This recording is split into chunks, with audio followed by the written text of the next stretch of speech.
Baik teman-teman, Subhanahu wa ta'ala, hari ini kita akan melanjutkan kembali materi kita dengan judul Kewenangan Pengadilan Agama dalam mata kuliah Praktikum Peradilan Agama. Ini adalah pertemuan yang ketiga ya, kalau nggak salah ya. Pertemuan keempat, materi ketiga ya. Baik, teman-teman yang dirahmati Allah Subhanahu wa ta'ala, langsung saja ya untuk mengefektifkan waktu kepada Bapak Dr. Anas Haji Didi, MH. Waktu dan tempat kami persilahkan.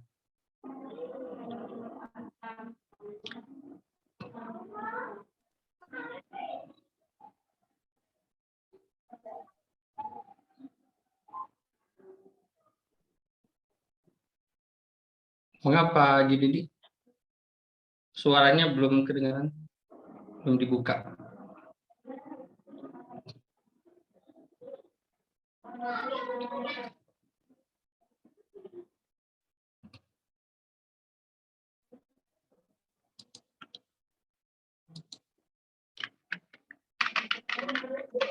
Halo, sudah. Ya, sudah Pak. Bismillahirrahmanirrahim. Assalamualaikum warahmatullahi wabarakatuh. Waalaikumsalam. Alhamdulillahirabbil alamin. Nahmaduhu wa nasta'inu wa nastaghfiruh.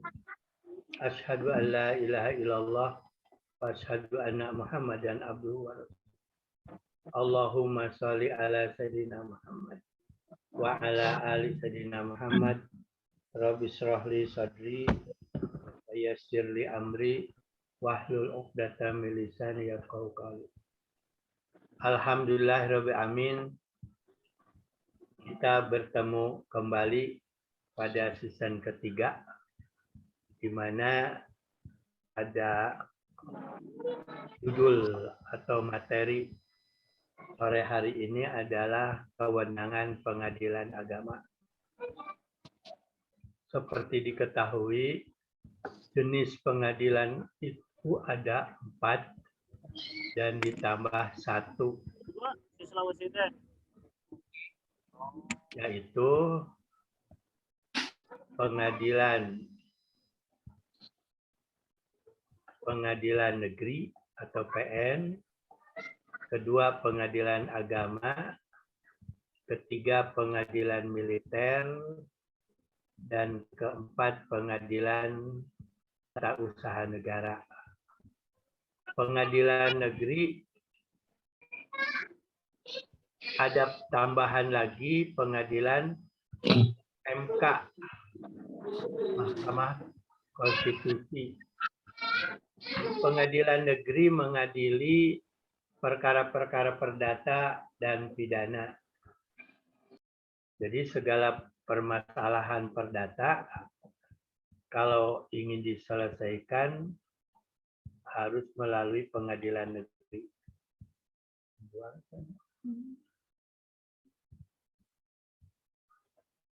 Kalau pengadilan militer diperuntukkan dan keluarganya.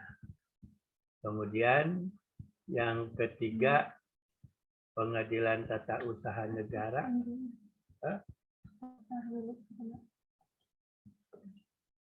Pengadilan tata usaha yaitu yang mengadili hasil dari keadministrasian negara.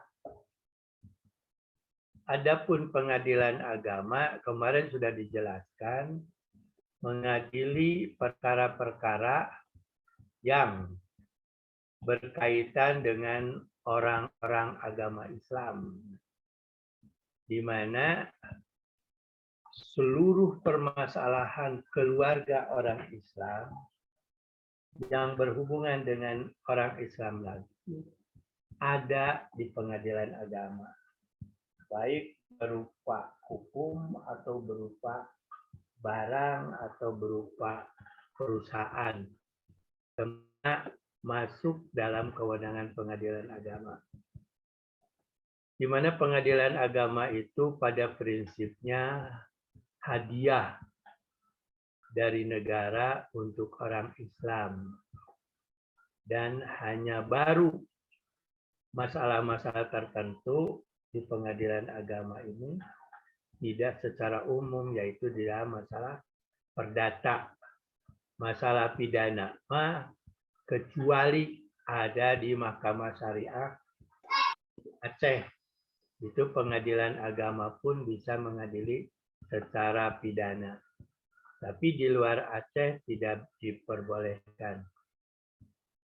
Adapun Mahkamah Konstitusi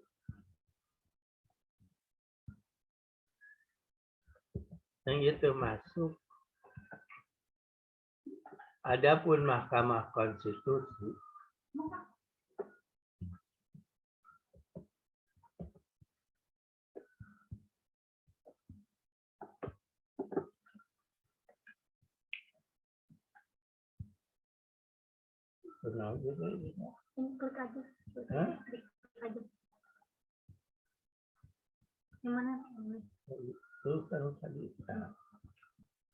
ini kesalahannya maksudnya kurang baik. Adapun Mahkamah Konstitusi pada prinsipnya hanya ada di Jakarta, menguji tentang perundang-undangan terhadap Undang-Undang 45 dan seluruh perundang-undang boleh diuji oleh Mahkamah Konstitusi, termasuk tadi mengesahkan presiden atau mengesahkan pemilu, memutuskan sengketa kewenangan negara yang diberikan, memutuskan pembubaran partai politik, dan memutuskan sengketa hasil pemilu, memutuskan pendapat DPR tentang ketidakmampuan presiden. Jadi presiden bisa diberhentikan melalui MK dengan syarat ada penetapan dari pengadilan. Setelah penetapan pengadilan baru diajukan ke DPR di sidang istimewakan. Kewenangan pengadilan agama itu ada dua ya, kewenangan relatif dan kewenangan absolut. Kewenangan relatif ialah kewenangan yang dibatasi oleh daerah atau wilayah, di mana kewenangan pengadilan agama yang bersifat relatif mengikuti kewenangan pengadilan negeri. Artinya pengadilan agama hanya bisa mengadili masalah-masalah yang di daerahnya. Seperti pengadilan agama Kuningan hanya bisa mengadili orang-orang Kuningan atau barang-barang yang ada di Kuningan. Kalau orang itu sendiri ada di Cirebon, ingin di Kuningan, itu WA Kuningan akan menolaknya. Kecuali ada kesepakatan antara penggugat dan tergugat di pengadilan tertentu, seperti orang Cirebon ingin diadili di Kuningan. Itu dibolehkan dengan syarat ada ditulis dulu surat pernyataan keinginan diadili di wilayah Kuningan atau oleh pengadilan agama Kuningan. Kalau tidak ada surat itu, maka putusan bisa dibatalkan oleh pengadilan tinggi. Artinya kewenangan pengadilan agama Kuningan tidak mempunyai. Beri kasih walau tak kembali. Ini ada yang nyanyi.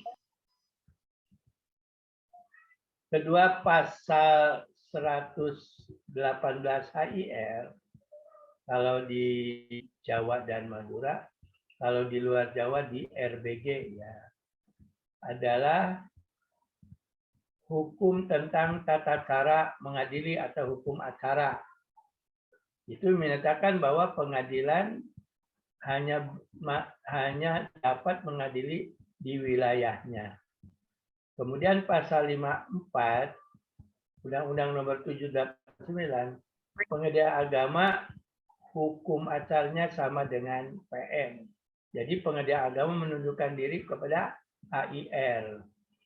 Pasal 66 Undang-Undang 7 tahun 89, cerai talak diajukan di tempat termohon.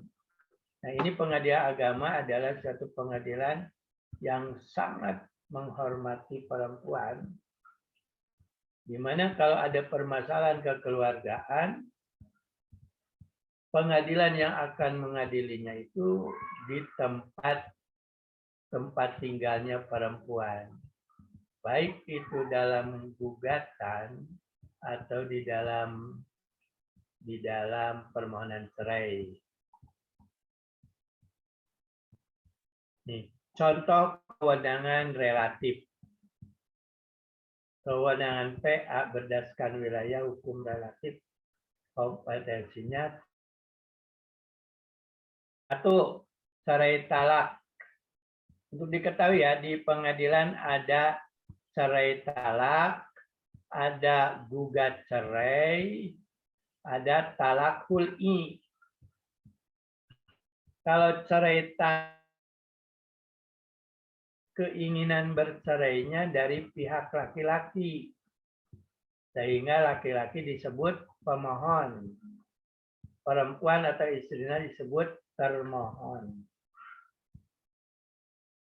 Kemudian kalau cerai gugat adalah jika yang ingin cerainya itu perempuan, maka istilahnya dirubah, perempuan disebut penggugat, laki-laki disebut tergugat.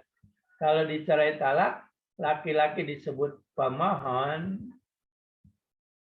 perempuan disebut termohon. Karena untuk diketahui ya, cerai di dalam hukum Islam ada macam-macam. 1, talak yang dijatuhkan oleh suami. 2, talak yang ditebus oleh istri, namanya talak hul'i. 3, talak yang dijatuhkan oleh hakim. Nah, talak yang dijatuhkan oleh hakim namanya gugat cerai. Jadi si perempuan memohon ke hakim untuk dijatuhkan talaknya oleh hakim. Kalau hakim memutuskan cerai, laki-laki mau atau tidak mau, ya tinggal nerima.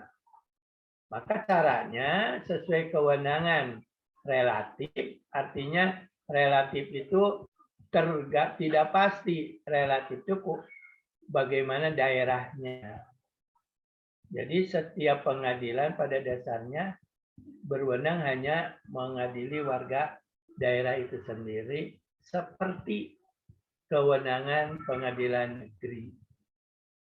Contoh hakim ya, belum dilantik di daerah Kuningan, walaupun di Ciamis atau di Tasik dia seorang hakim, datang ke Kuningan dia bukan hakim lagi. Karena hakim dilantik hanya sebatas untuk di daerah pengadilan itu sendiri. Namanya kekuasaan relatif. Kekuasaan relatif. Contoh, cerai talak. Kalau seorang laki-laki ingin mencerai istrinya, maka harus diajukan di mana tempat istri itu tempat tinggal. Umpamanya laki-laki di Jakarta, istrinya orang Kuningan, maka laki-laki harus datang ke Pengadilan Agama Kuningan mengajukan cerai talak. Walaupun nikahnya umpamanya di Garut, di Tasik, jadi cerai talak tidak berdasarkan di mana dia menikah. Nikah di Cirebon, istrinya tinggal di Kuningan, laki-lakinya tinggal di Jakarta. Maka kalau cerai talak harus datang ke Kuningan, ke Pengadilan Agama Kuningan, dan mengajukan ke pengadilan untuk minta izin akan menjatuhkan talak. Karena untuk diketahui ya, talak itu sah jika diajukan atau jika dijatuhkan di hadapan sidang pengadilan agama. Jadi kalau talak dikatakan berjuta kali kepada istrinya di luar pengadilan, maka menurut undang-undang itu tidak sah. Tapi menurut fikih ya sah saja. Tapi fikih tidak punya kewenangan atau bukan jadi hukum. Artinya tidak mengikat. Baik diikuti sebentuk makadir. Itu fikih. Urusannya antara dirinya dengan Allah. Kalau perundang-undangan urusannya dengan negara atau juga dengan agama.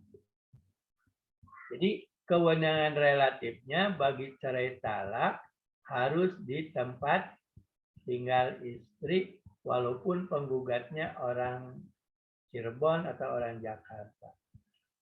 Kedua, cerai gugat. Kalau cerai gugat kan orang istri yang ingin dicerai. Ingin cerai bukan ingin dicerai. Maka beda dengan cerai gugat. Kalau cerai gugat atau cerai talak itu harus di tempat istri, kalau cerai gugat tetap harus di tempat istri juga, artinya di tempat penggugat tinggal. Kecuali kalau istri yang dicerai atau yang menggugat, dia meninggalkan tempat tinggal berumah tangga tanpa izin suami. Maka itu walaupun tinggal di Kuningan, tapi rumah tangganya di Cirebon, maka tidak boleh ke Kuningan, tapi harus ke Cirebon.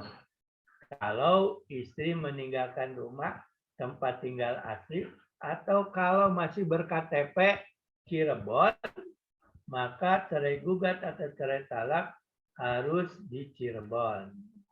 Jangan di Kuningan, walaupun tempat tinggalnya di Kuningan. Kenapa? Inilah yang disebut penghargaan kepada perempuan. Jadi mau cerai talak atau cerai gugat tetap berdasarkan KTP di perempuan itu di mana, maka disitulah pengadilan agama yang berwenang. Itu namanya relatif. Kewenangan relatif. Contoh ketiga, permohonan poligami di tempat wilayah pemohon. Nah, kalau poligami kan ingin mempunyai istri lebih dari satu. Di mana pengadilan yang berwenang? Ya di pemohon, jangan di termohon. Karena kalau di termohon, itu kemungkinan yang dimohon itu adalah perempuan yang tinggal di wilayah lain. Maka diperbolehkan pemohon mengajukan di tempat pengadilan pemohon tempat tinggal. Karena untuk diketahui ya, poligami tidak akan ditikahkan oleh KUA selama tidak ada penetapan dari pengadilan mengizinkan. Jadi pengadilan akan memeriksa siapa pemohon ini, punya uang enggak untuk punya istri dua. Tetap punya uang, apakah istri yang pertamanya sudah tidak mampu melayani suami atau tidak? Atau gimana? Atau atas izin istrinya yang pertama, atau istri yang pertama punya penyakit tertentu seperti tidak punya anak atau tidak bisa digauli, itu bisa. Maka permohonan poligami diutamakan akan dikabulkan kalau mendapat persetujuan dari istri pertama. Jika istri pertama sehat dan masih bisa digauli oleh permohon ini. Tapi kalau termohonnya itu istri pertamanya sakit atau belum punya anak atau tidak bisa digauli, maka mengizinkan atau tidak mengizinkan pun istri pertama, hakim akan mengabulkan kalau permohonan pemohon dapat dimengerti oleh hakim. Yang penting dalam permohonan harus ditulis berapa hektar tanah yang dia miliki. Karena sebelum menikah dengan istri madunya harus dijelaskan dulu kedudukan harta milik pemohon dan milik istri pertama. itu di wilayah relatif pengadilan yang ditinggali atau tempat tinggalnya laki-laki itu sendiri. Tempat waris, di tempat objek benda tidak bergerak. Kalau waris tidak berdasarkan di mana pemohon atau termohon tinggal. Kecuali namun benda warisnya ada di alamat pemohon atau alamat termohon. Pokoknya di mana aja objek itu ada. Bagaimana kalau objeknya banyak? Boleh memilih di mana saja, asal di tempat itu ada tanahnya atau objeknya yang penggugat itu sendiri. Seperti umpamanya di Kuningan ada 1 hektar, di Ciamis ada 2 hektar, di Cirebon ada 1 hektar, di Tasik ada 1 hektar. Itu boleh di mana saja mengadilinya. Diadili di tempat yang dipilih, tapi minta bantuan ke pengadilan agama yang menguasai atau yang ada yang mewilayahi tanah-tanah tersebut. Seperti umpamanya membantu pemanggilan para pihak, membantu sita marital, atau membantu pencitaan atau eksekusi. Itu contoh kewenangan relatif. Jadi umpamanya ini banyak kewenangan relatif itu. Seperti isbat nikah di mana? Isbat nikah ya dilaksanakannya itu di tempat orang tuanya. Atau permohonan isbat nikah oleh anak karena kedua orang tuanya sudah meninggal, tinggal anak itu sendiri. Kemudian kalau isbat nikah dilaksanakan oleh suami istri yang masih hidup, itu di tempat suami istri itu sendiri. Kemudian kalau umpamanya seorang anak ingin menikah, tapi orang tuanya tidak mengizinkan, ajukan di tempat pengadilan di mana dia akan menikah atau di mana tempat tinggal perempuan itu. Maka ajukan wali adol. Wali adol itu mengajukan bahwa wali yang mempunyai hak perwalian dianggap tidak atau dianggap dicabut haknya itu karena adol. Adol itu artinya tidak mampu. Nah, itu yang namanya relatif. Relatif itu berdasarkan wilayah yang banyak, seperti kalau umpamanya tentang wakaf di mana mau mengajukan ya di mana tanah itu ada. Tentang ekonomi syariah, di mana dilaksanakannya itu, ya, di mana terjadinya barang yang disengketakan itu sendiri.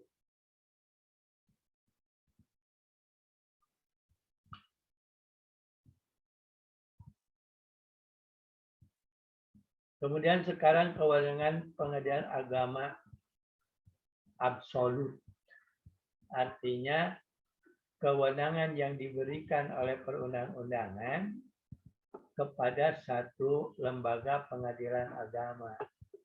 Ini ditentukan dalam pasal 49 Undang-Undang Nomor 7 Tahun 89, Undang-Undang Nomor 3 Tahun 86, juga semua menyatakan kewenangan yang ditunjuk oleh undang-undang diperuntukkan kepada pengadilan agama. Absolut.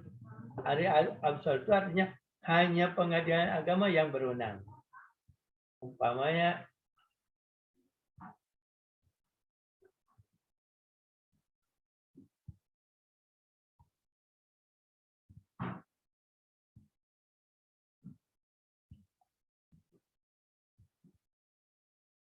untuk diketahui ya,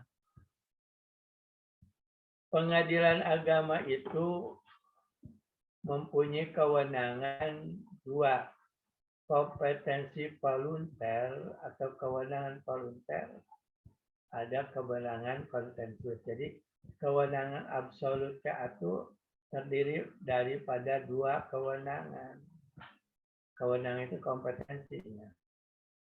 Yang bersifat volunter dan yang bersifat kontensius. Volunter itu adalah yang bersifat tidak ada sengketa, tapi ingin mempunyai kepastian hukum. Itu namanya volunter. Kalau kontensius, adanya sengketa, ingin ditetapkan mana hak masing-masing. Jadi setiap pengadilan pasti ada yang bersifat volunter dan kontensius. Kalau volunter berarti tidak ada tergugat, hanya satu pihak. Kalau kontensius bisa dua pihak, bisa beberapa pihak. Ini contoh kompetensi volunter, artinya perkara yang akan diajukan ke pengadilan itu tidak ada lawan, hanya ingin mendapatkan kepastian hukum. Artinya volunter itu perkara perdata yang tidak ada sengketa dalam hasil akhir adalah penetapan.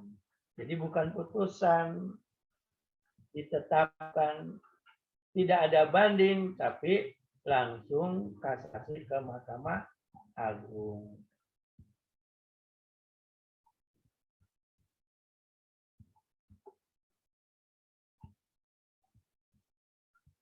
Di kompetensi volunter itu tadi ya, perkara perdata yang tidak ada sengketanya.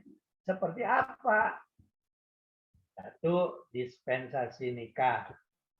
Pasal 7 Undang-Undang Nomor 1/74.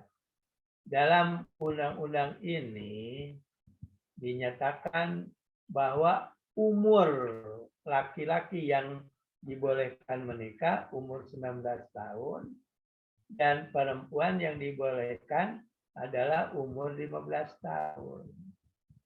Tapi ini undang-undang sudah direvisi, sudah dirubah. Jadi kalau kemarin perempuan 16 tahun, laki-laki 19 tahun. Kalau sekarang disamakan.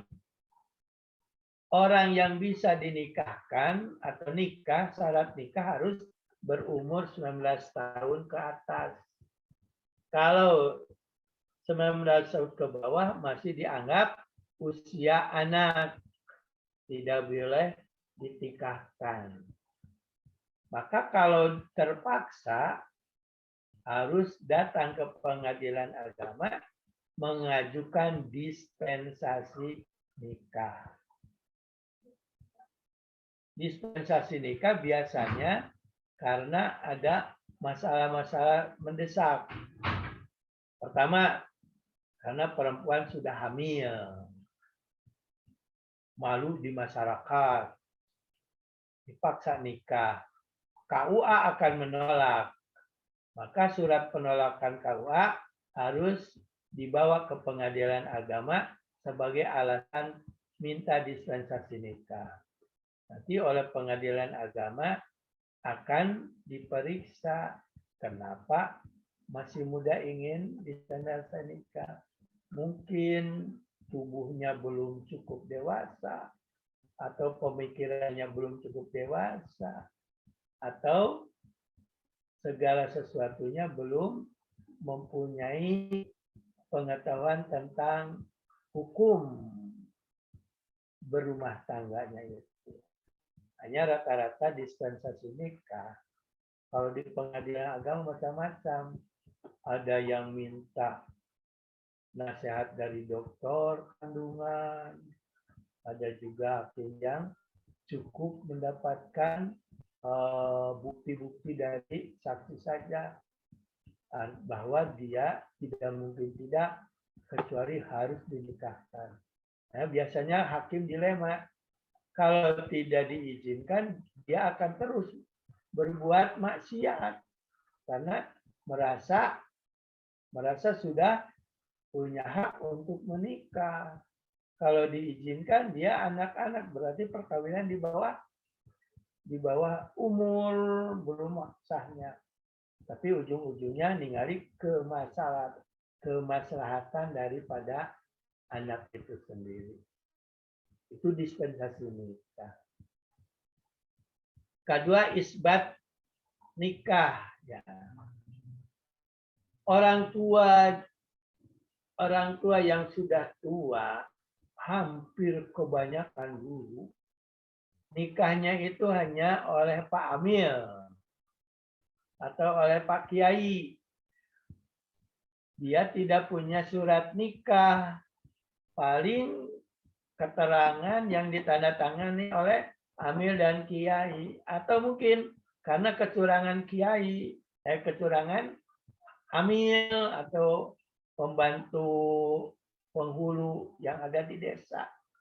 Artinya didaftarkan ke KUA, tapi oleh Amil tidak didaftarkan ke KUA. Akhirnya dia tidak punya surat nikah karena diketahui bukti perkawinan seseorang hanya satu, yaitu surat nikah. Walaupun sejuta orang menyatakan dia suami istri, selama dia tidak memperlihatkan surat nikah, maka tidak bisa disebut suami istri. Makanya pengadilan agama membuka diri untuk apa? Untuk mengisbatkan nikah itu. Kalau zaman sekarang banyaknya bukan itu. Karena dari pertama itu karena keburu-buru akhirnya nikah di hadapan para amil tanpa dihadiri KUA. Disebutlah nikah siri. Nikah siri itu adalah nikah yang tidak disaksikan oleh pegawai pencatat nikah. Walaupun disaksikan oleh beberapa ribu orang, kalau pegawai pencatat nikah tidak hadir, maka tetap dianggap nikah siri. Nikah siri itu satu perkawinan yang tidak mempunyai akibat hukum. Kalau punya anak, secara hukum dia bukan anaknya. Kalau punya harta, secara hukum dia bukan harta bersama. Makanya perlu ada surat nikah agar bisa ditetapkan nasab anak atau harta warisan, harta gonogini akan ditetapkan dengan adanya surat nikah. Maka pasal 50 tahun 2008 ini isbat nikah dibolehkan. Kalau dulu dalam Undang-Undang Nomor 174 hanya boleh perkawinan sebelum tahun 74. Tapi sekarang dibolehkan kapan saja. Tahun kemarin atau bulan kemarin pengadilan agama akan menerima permohonan isbat nikah. Jika permohonan isbat nikah itu dilakukan oleh suami dan istri, maka termasuk volunter. Artinya tanpa ada lawan. Pemohon disebut pemohon ke-1, istri disebut suami disebut pemohon ke-1, istri disebut pemohon ke-2. Maka hasilnya menetapkan bahwa pemohon dan termohon ada sebagai suami istri yang menikah pada tahun sekian. Dengan isbat nikah itu maka anak akan dengan sendirinya masuk sebagai anak sah. Beda isbat nikah dengan nikah.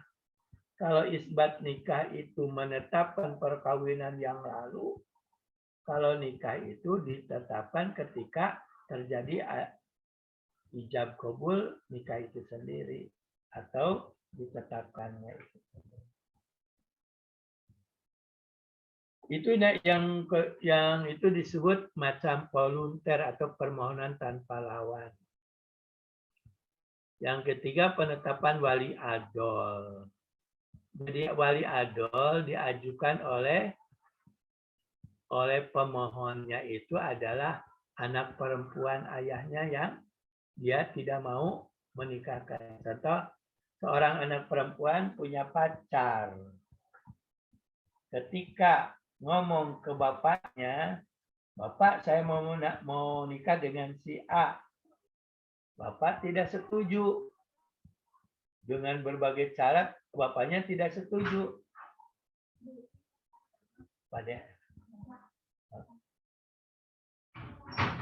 Tapi si perempuan itu tetap ngotot ingin apa? Ingin nikah dengan laki-laki itu. Maka boleh si ayah digugurkan dulu perwaliannya. Maka disebut wali adol. Maka ajukan si perempuan ini ngaju ke pengadilan agama untuk menetapkan walinya adalah wali adol. Kemudian menetapkan siapa walinya, pengganti wali adol. Bisa adiknya, bisa kakaknya, bisa pamannya, bisa juga kepala KUA atau penghulu. Maka wali adol volunteer, tidak ada lawan, kecuali kalau ayahnya keberatan.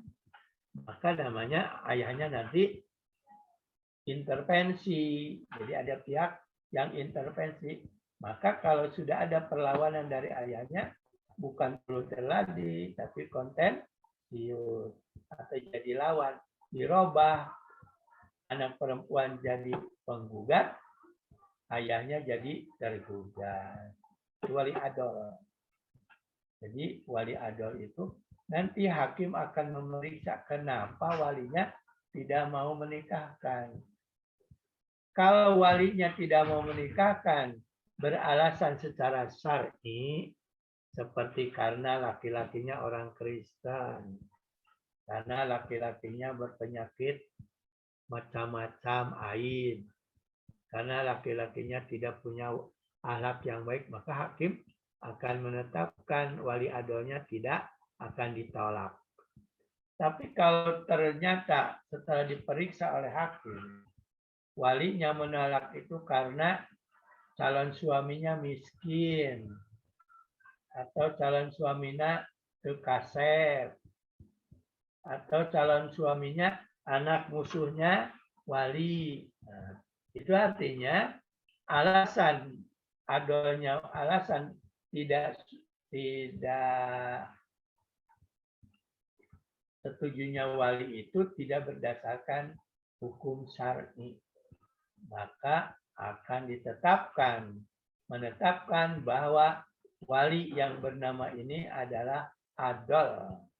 Terus bisa juga menunjuk yang bernama ini sebagai walinya.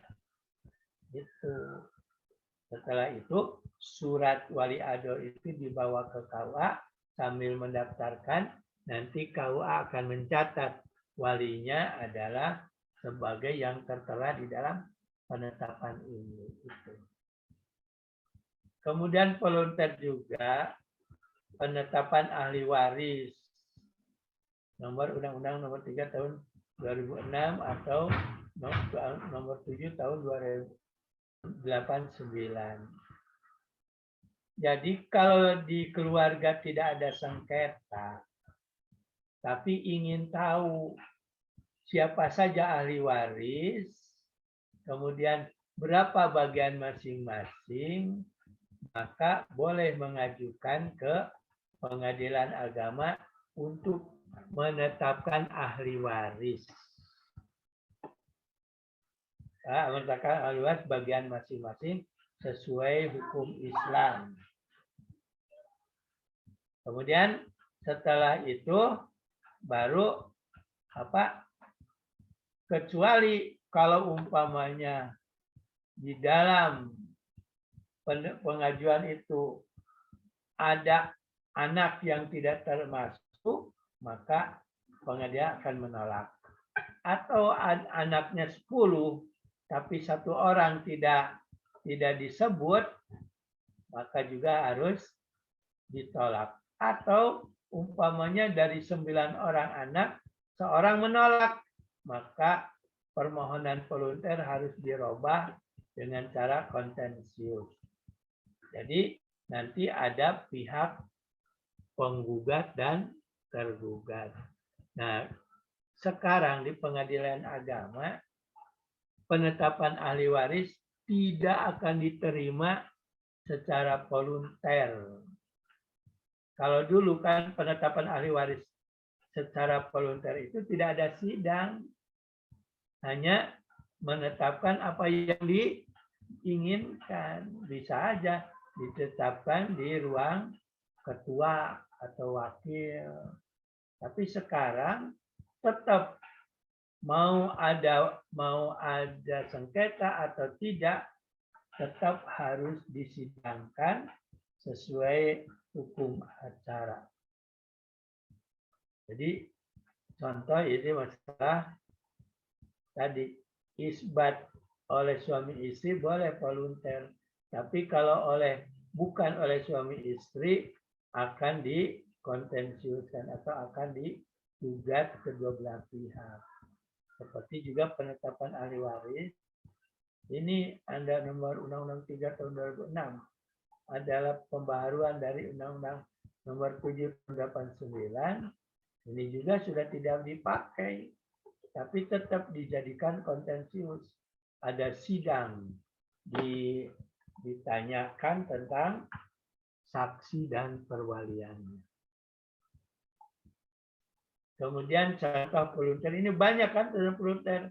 Ini mah penetapan asal usul anak sama dengan pengangkatan anak. Di dalam Islam pada prinsipnya tidak dikenal dengan anak angkat. Dan Islam tidak ada di pengadilan agama juga akan menolak untuk menetapkan anak angkat. Yang ada di dalam Islam itu adalah pengangkatan anak asuh. Jadi walaupun anak itu sudah diangkat, tapi secara hukum tidak punya standarisasi atau tidak punya kesamaan antara anaknya dengan anak angkat. Kenapa? Karena anak angkat tidak dapat warisan dan tidak boleh mendapat nama nasab.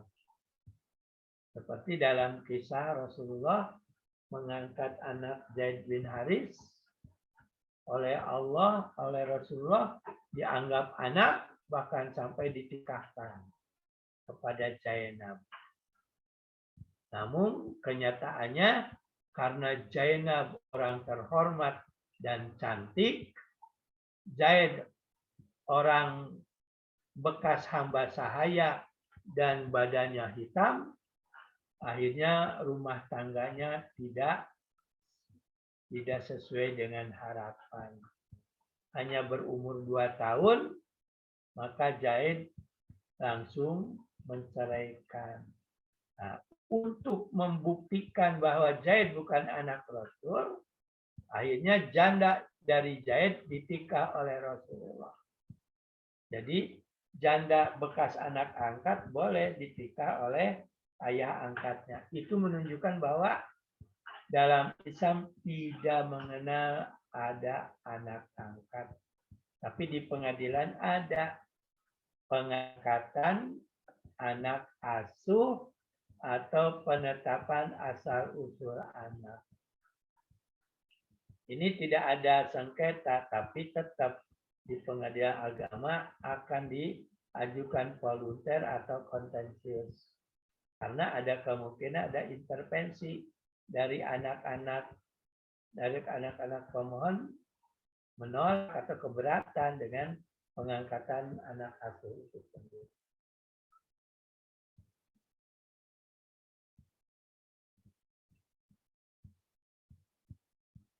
Sampai di sini dulu, karena tadi panjang. Silakan ada yang mau bertanya. Ustaz buka pertanyaan. Nanti dilanjutkan pada perkara kontensius.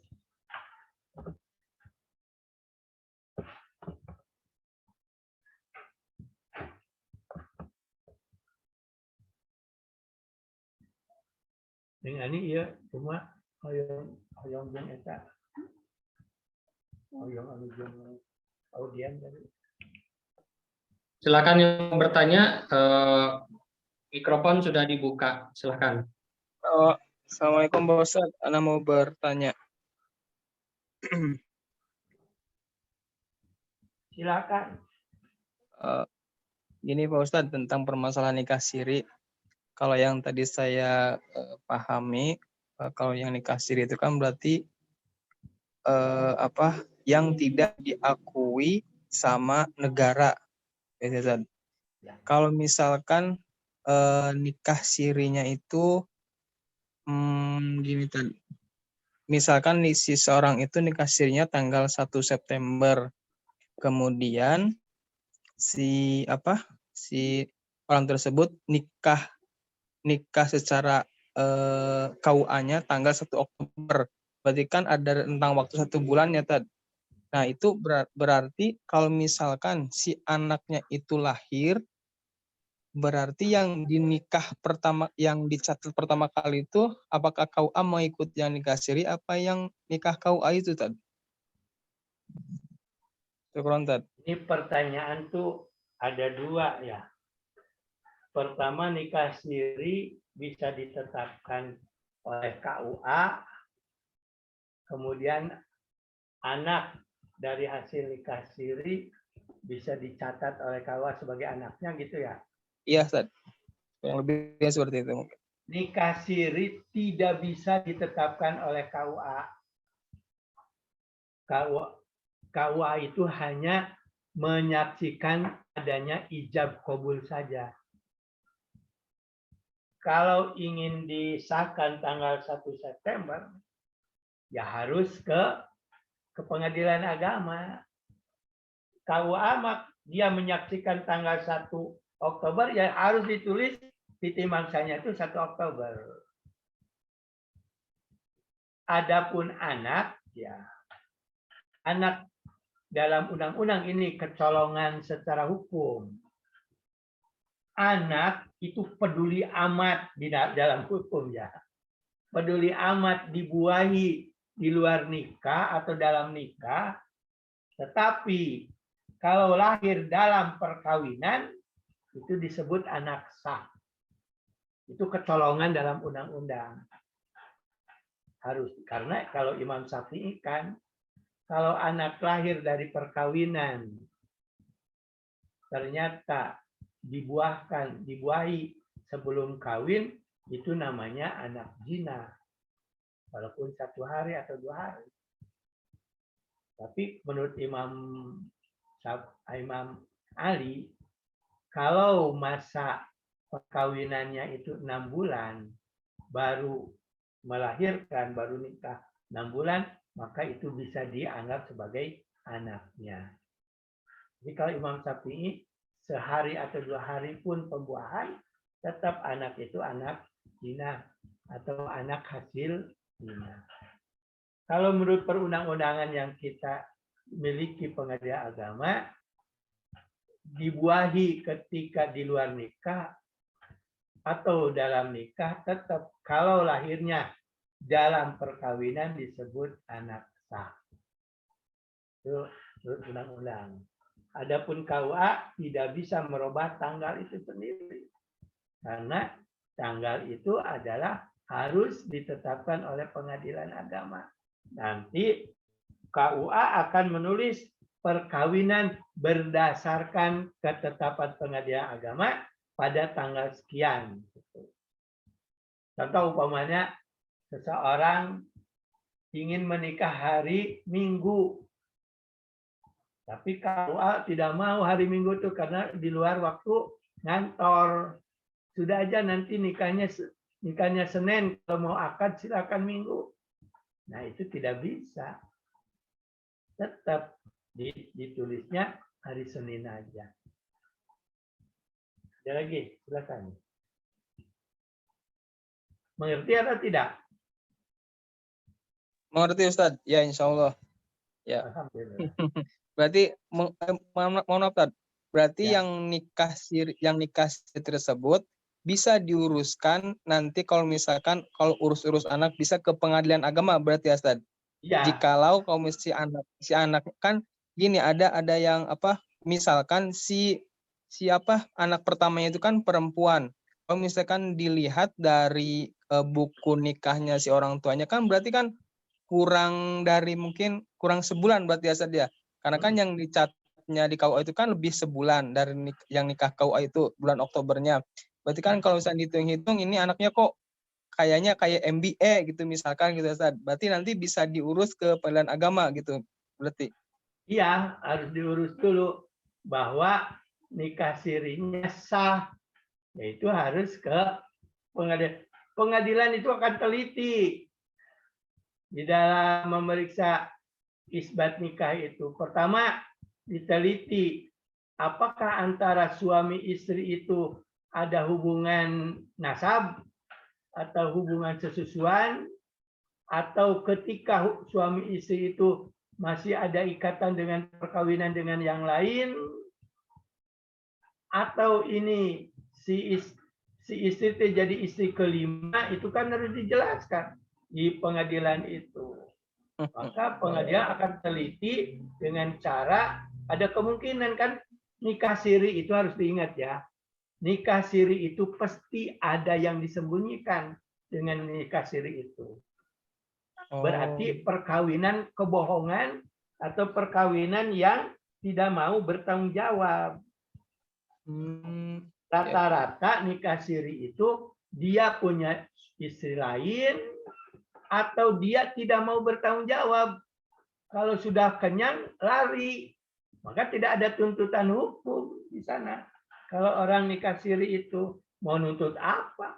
Ini hamil, bini kau tinggalkan, peduli amat, kata nikah siri laki-lakinya. Tidak ada ikatan hukum yang bisa menjerat dia. Rata-rata itu nikah siri itu perkawinan laki-laki yang tidak mau bertanggung jawab, atau mungkin perempuan sendiri masih ada ikatan dengan laki-laki lain. Karena akan diketahui oleh KUA itu. Maka dikasirilah, ambil bisa nyogok, ya ambil rokok 2 bungkus, daeken, jadi langsung ditikahkan.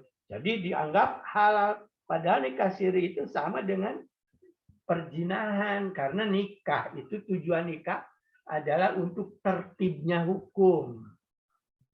Bukan untuk apa-apa. Nikah itu tujuannya untuk tertib hukum, untuk tertib nasab, untuk tertib pertanggungjawaban kedua belah pihak.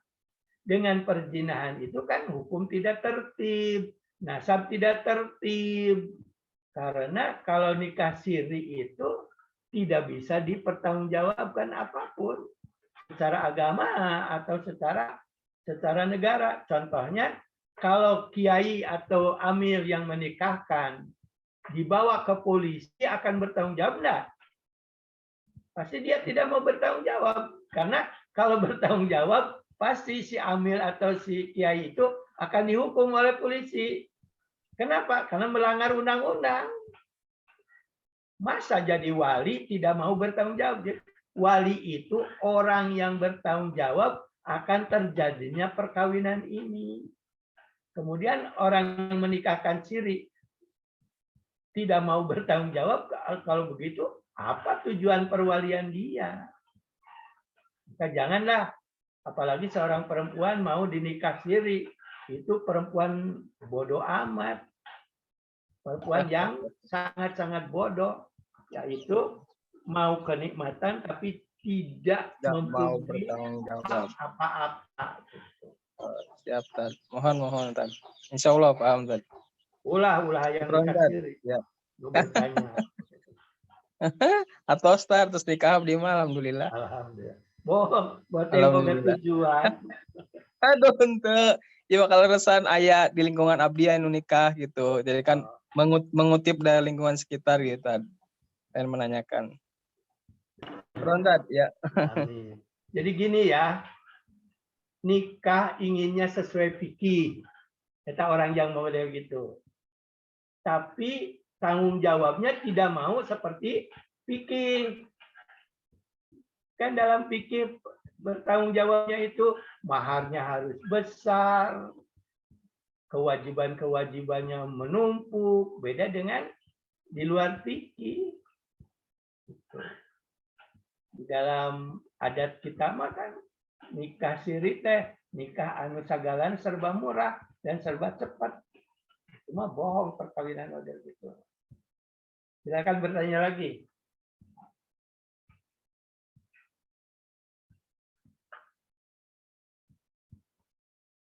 Tidak ada lagi. Baik, silakan ada yang mau bertanya lagi terkait dengan ini pernikahan. Boleh bertanya, Ustaz, Silakan. terkait pernikahan sirih. Itu kira-kira peran KUA untuk menanggulangi pernikahan sirih itu seperti apa, Tad? KUA akan lepas tangan. Tidak Oh, punya begitu. kewenangan apa-apa. Oh, Dan kalau ikut campur adalah melanggar hukum. Karena pada prinsipnya adalah hukum muncul kalau ada ikatan hukum. Jadi nikah siri mah KUA mah dianggap tidak ada nikah.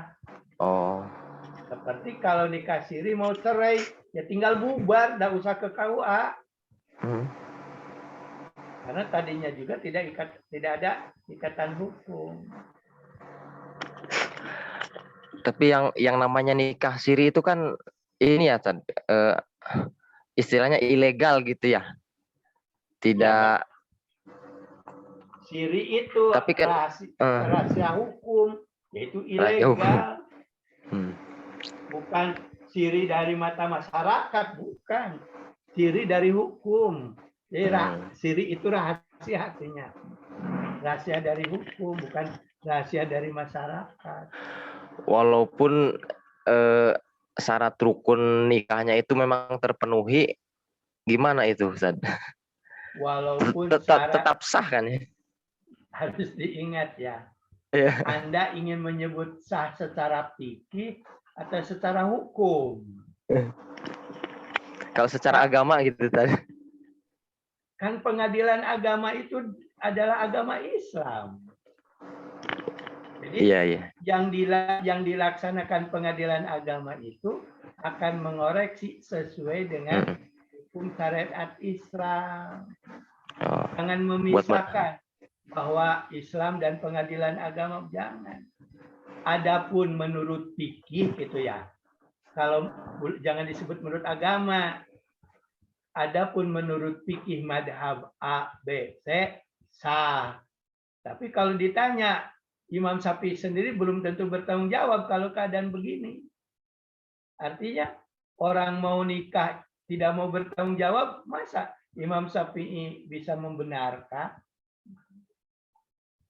Ya itu masalahnya. Dengan syarat rukun yang ditetapkan oleh para madhab, itu adalah mengikat kedua belah pihak. Nah, karena keadaan begini, Indonesia punya fikih sendiri, yaitu fikih Indonesia, yaitu dah kompilasi hukum Islam yang dipegang oleh pengadilan agama. Karena pengadilan agama pun mempunyai pegangan kitab-kitab fikih. Hanya bukan fikih Imam Syafi'i saja, seperti tidak begitu. Jadi pada dasarnya apa yang dijadikan hukum pengadilan agama itulah fikih Indonesia. Contoh ya, kalau kita memegang fikih Imam Syafi'i, seorang suami nyebut mamah ke istrinya, itu sudah dianggap cerai, karena itu adalah disebut cerai dihar, menyamakan istrinya dengan ibunya. Ibunya. secara fikih mah geus cerai itu. Rambutmu seperti rambut ibuku, wajahmu seperti wajah ibu. Itu perceraian dalam fikih mah. Mau enggak digitukan? Fikih. Jadi fikih itu memang di dalam Islam perceraian itu milik suami murni. Mau dilempar, mau diungkapkan sengaja atau tidak sengaja, itu adalah sah. Kenapa? Karena istri di mata suami di Timur Tengah sampai sekarang adalah kekayaan terbesar yang dimiliki suami. Kalau punya mobil, istri lebih dari harga 10 mobil. Kalau rumah, istri lebih mahal dari 10 rumah. Karena di Saudi, di Yaman, di Mesir, istri itu harganya ya minimal 100 unta mas kawinnya itu. Sehingga dengan merasa sangat memiliki kekayaan punya istri, maka suami akan hati-hati untuk menceraikan. Beda di Indonesia. Cerai hari ini, esok bisa nikah lagi. Karena murah perempuan di Indonesia, mas kawinnya cuma umpamanya sajadah, atau alat sholat, atau uang 5 juta, itu kan murah. Sekarang bagi laki-laki untuk mendapatkan 5 juta yang standar biasa, bisa dalam jangka 2 minggu atau 1 bulan. Di Saudi untuk mendapatkan mas kawin 10 tahun bekerja pun belum tentu dapat. Walaupun sekarang ya gajinya besar. Sehingga di Saudi sekarang kalau laki-laki ingin menikah boleh mengajukan bantuan kepada raja setengah mas kawin. Raja akan membayarnya asal diketahui orang ini benar-benar miskin. Berapa setengahnya? Ya sekitar 50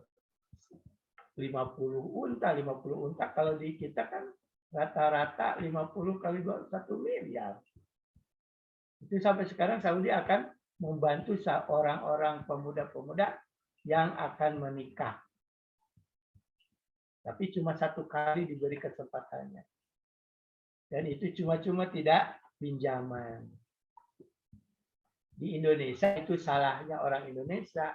Kok kenapa mempermudah mas kawin sehingga kesetiaan suami terhadap istri kurang setia, memulai cerai. Nah, diikat aja oleh undang-undang Indonesia, yaitu undang perkawinan, agar perempuan Indonesia tidak banyak terlantar oleh laki-laki hidung belang gitu. Ya sudah, silakan ada lagi yang bertanya. Ngerti enggak? Ya baik, Tar. Syukron, jazakallah. Ya.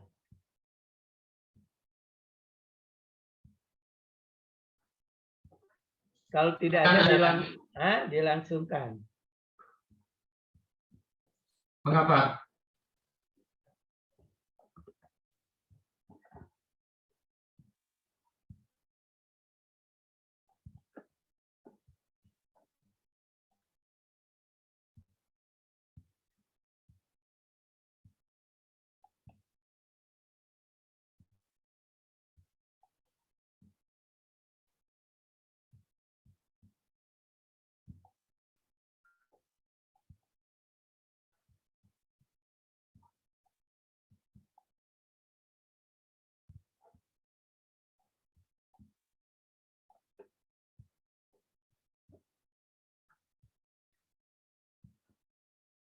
Sekarang dari kewenangan kontensius ya. Tadi kewenangan relatif. Jadi kompetensi volunter Itu Pak Haji Didinya dijadiin host ya?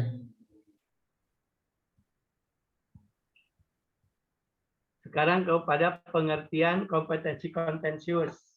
Jadi pengertiannya adalah perkara perdata yang mengandung sengketa. Sesungguhnya pada prinsipnya pengadilan agama itu, ngaran pengadilan dimanapun, berarti harus menyelesaikan sengketa. Tapi tadi volunteer itu tidak ada sengketa, tapi memang dibutuhkan oleh masyarakat. Nah, yang disebut kompetensi kontensius, kewenangan absolut pengadilan agama yang kontensius artinya yang ada penggugat dan tergugatnya. Sesuai pas, jelas enggak? Ini share screen-nya udah buka, Pak. Hah? Share screen-nya sudah bisa dipakai. Share screen. Sesuai apa? Di Ini enak. layar-layar Ya, sudah dimasukkan layar ini.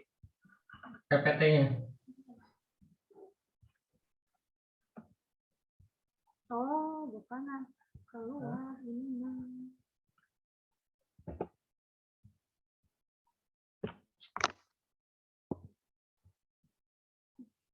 Enggak.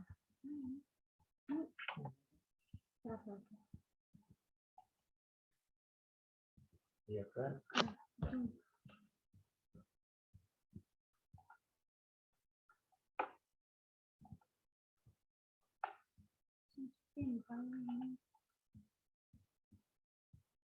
Ini yang baru. Oh, ini tadi. Ini tadi Ya, yang biru. Ini. ya. Kontensius. Sobat. Sobatnya. Kontensius. Nah, tadi dalam masalah tadi saya jelaskan adalah volunteer, artinya tidak ada sengketa. Kalau ini yang ada sengketa kontensius, artinya pengertian perdata yang mengandung sengketa. Di antaranya sesuai pasal 49 Undang-Undang Nomor 3 tahun 2003 dan tahun Nomor 6 tahun 2006 serta itu penjelasan pasal ini dijelaskan dulu itu hanya perkawinan, waris, hibah, wakaf, sedekah. Di dalam pasal ini tahun 3 Undang-Undang pasal 49 Nomor 3 tahun 2003 ditambah dengan adanya ekonomi syariah. Maka pada prinsipnya pengadilan agama itu segala urusan yang berkaitan dengan yang berkaitan dengan berkeluarga itu adalah khusus kewenangan pengadilan agama. Jadi kalau KUA hanya menikahkan. Kalau pengadilan agama bukan menikahkan saja, menetapkan, mengesahkan, menyelesaikan permasalahan-permasalahan yang berhubungan dengan perkawinan.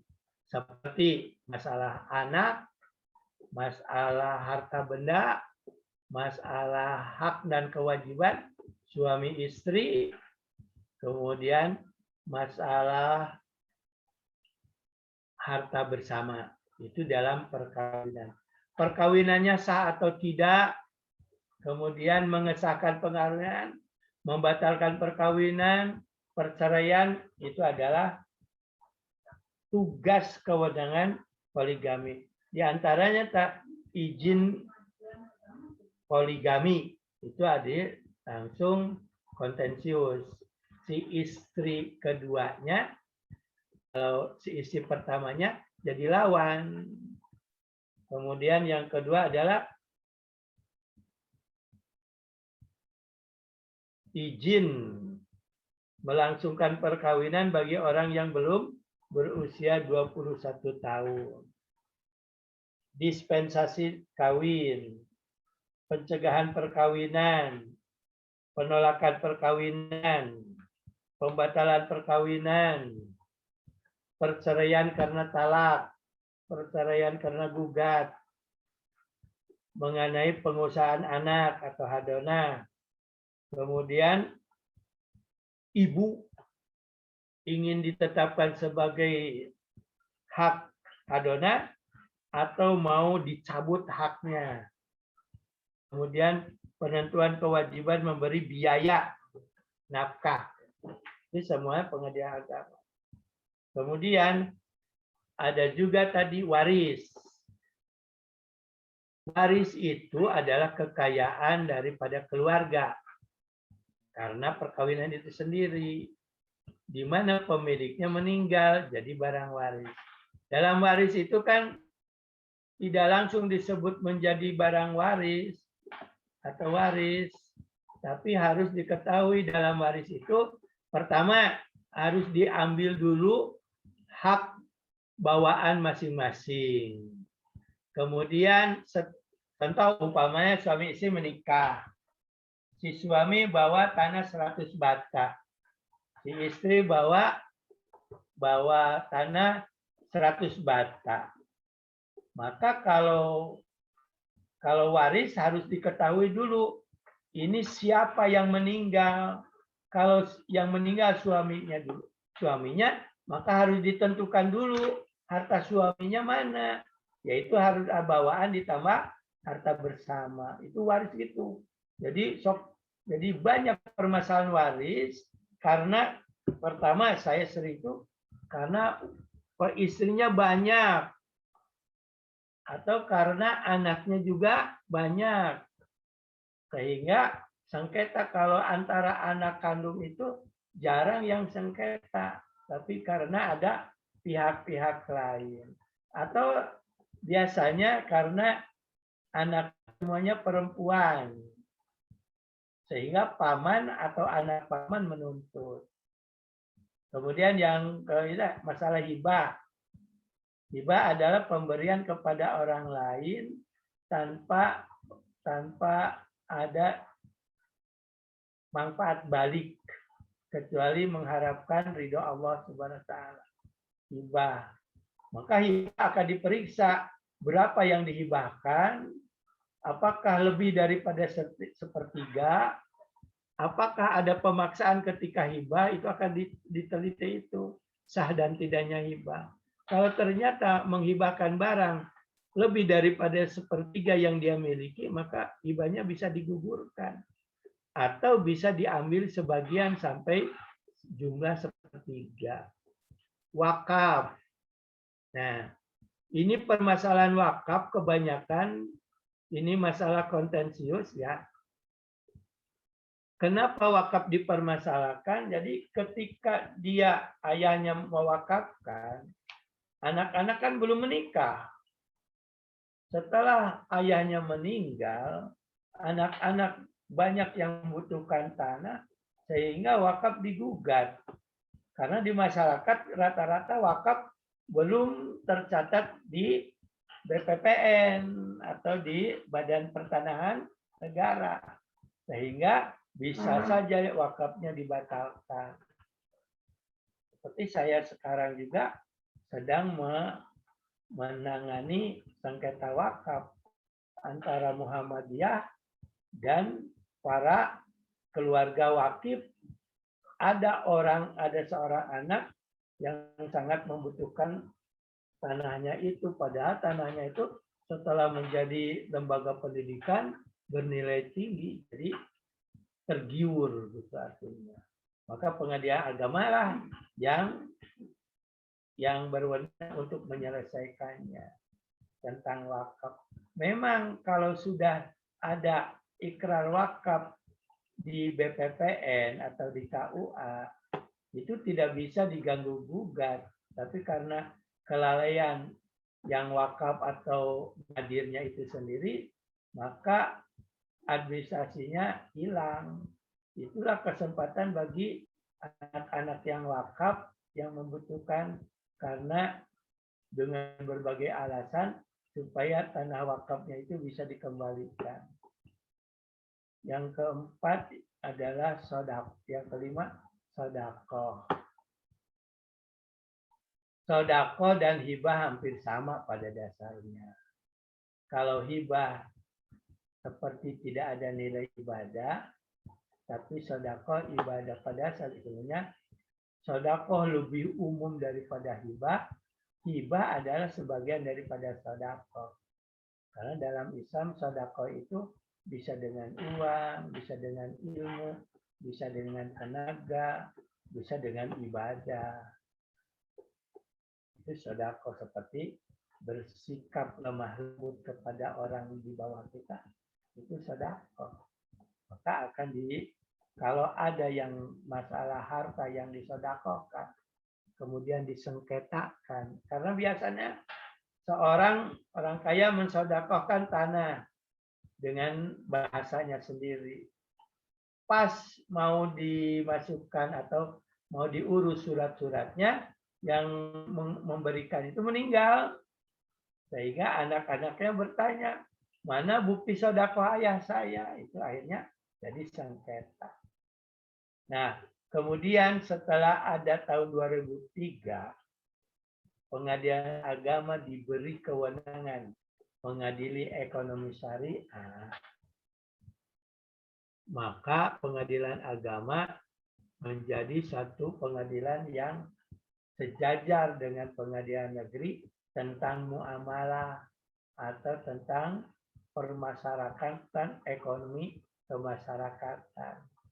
Sekarang di Indonesia hampir seluruh perusahaan pasti ada syariahnya.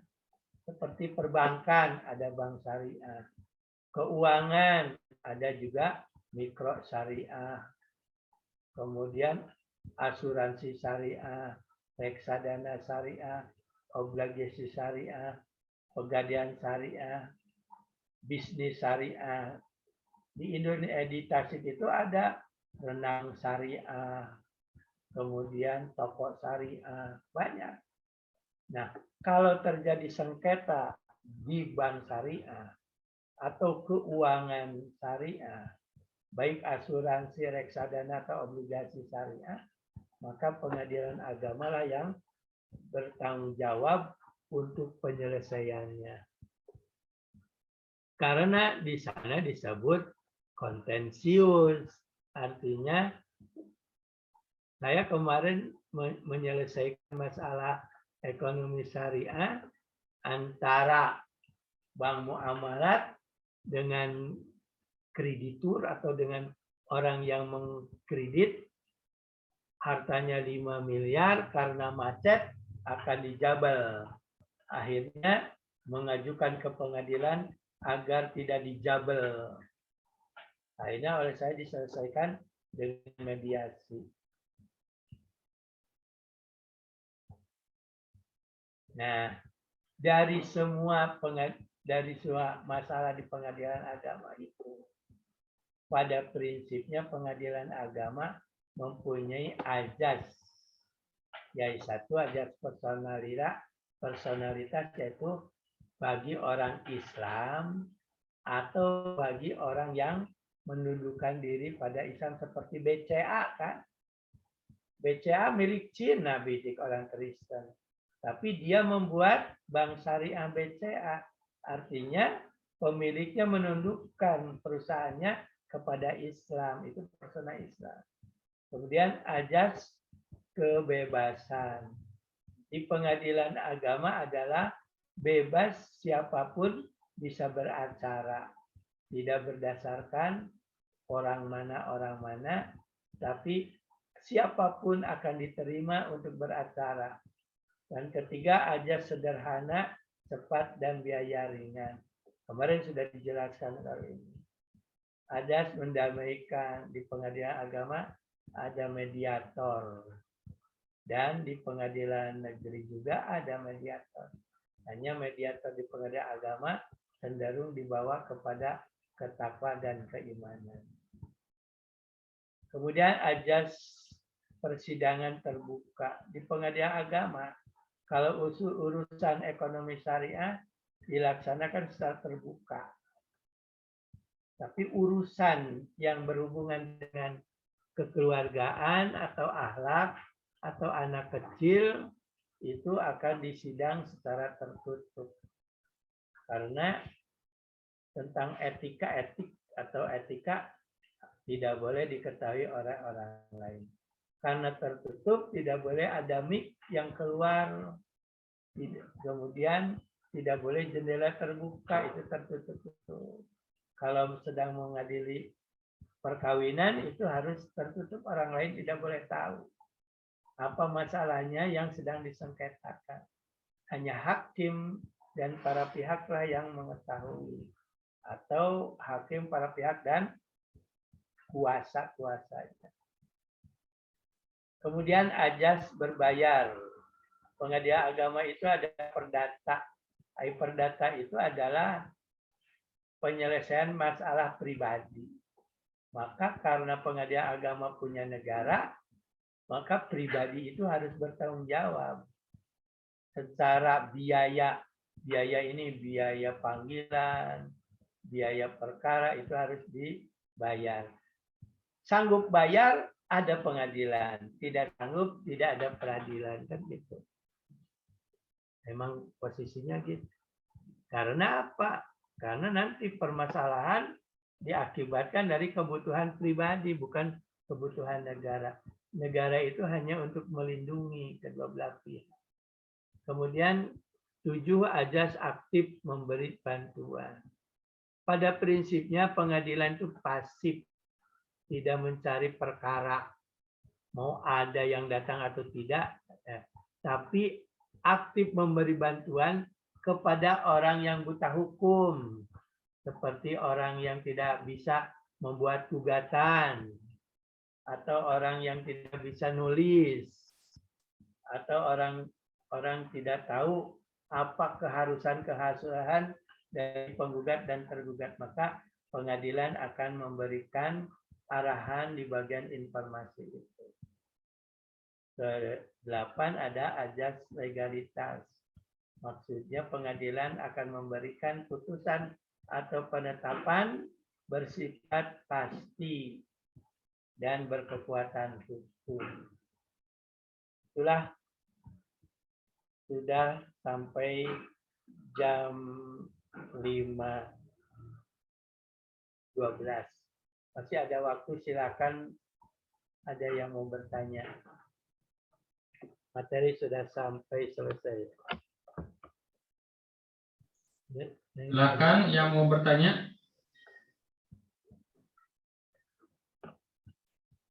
Ada pertanyaan? Izin bertanya, Ustaz. Silakan. Oh ya, Ustaz, gini, dalam hukum, umpamanya dalam suatu keluarga ada yang meninggal, Ustaz. Nah, pembagian harta warisnya itu ternyata ada beberapa pihak yang bersengketa, Ustaz. Ada yang bersengketa memakai hukum positif Indonesia. Kan kalau hukum positif Indonesia, warisnya itu pakai yang hukum perdata yang dulu, yang Belanda ya, Ustaz. Yang berbeda dengan hukum Islam. Nah, jadi solusinya apakah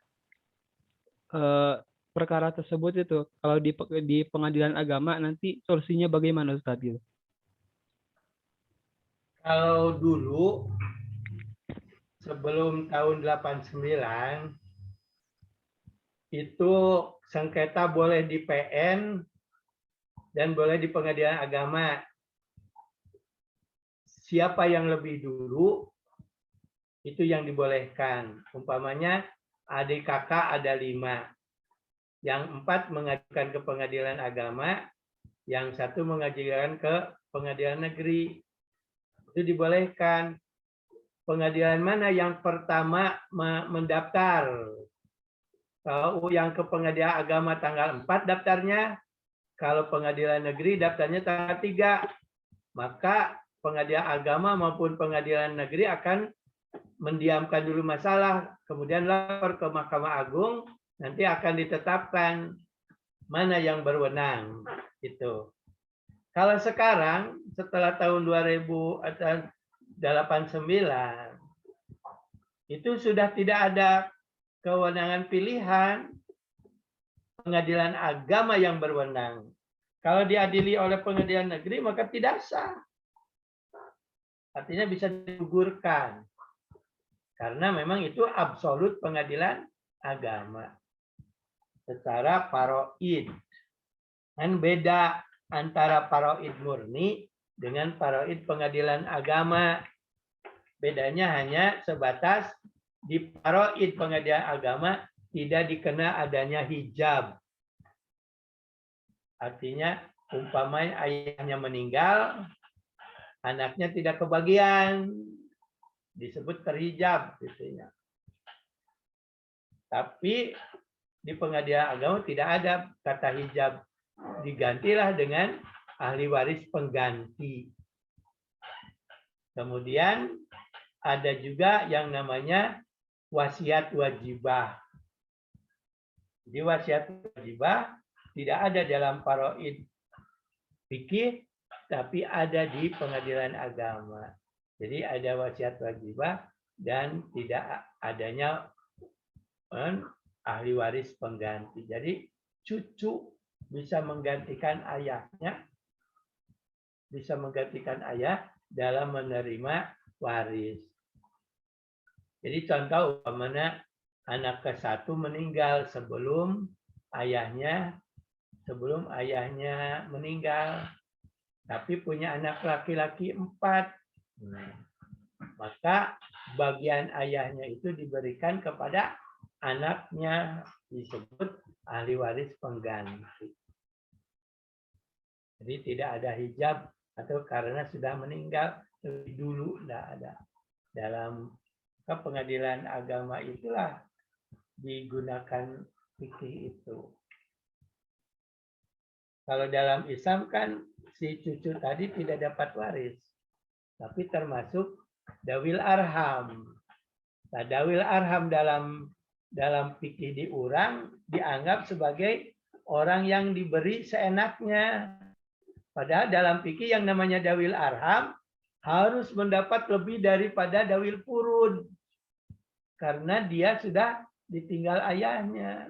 Tapi di fikih Indonesia mah orang Indonesia yang namanya dawil arham itu suka-sukanya aja. Jadi diberinya saletik. Bapaknya geus meninggal, kabar warisnya saletik, itu aja. Akhirnya dibuatlah jadi disebut ahli waris pengganti.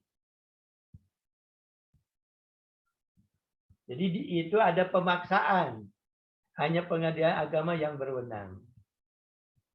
Ada lagi pertanyaan? Silakan, mungkin satu lagi ya. Jika ada yang mau tanya.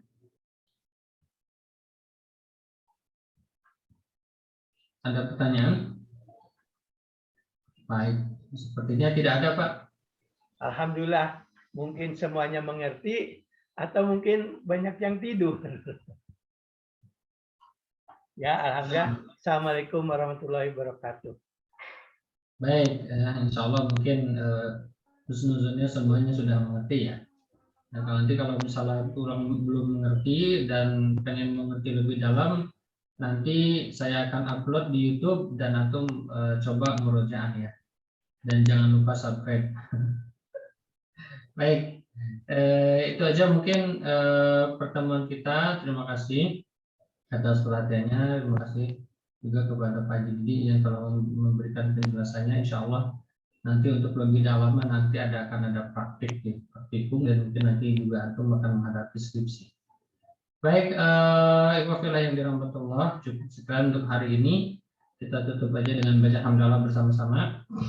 Alhamdulillahirrahmanirrahim. Subhanakallahumma wa bihamdika asyhadu an la ilaha illa anta astaghfiruka wa atubu ilaik. Baik. Terima kasih atas perhatiannya. Wabillahi taufiq wal hidayah. Wassalamualaikum warahmatullahi wabarakatuh. Waalaikumsalam warahmatullahi wabarakatuh.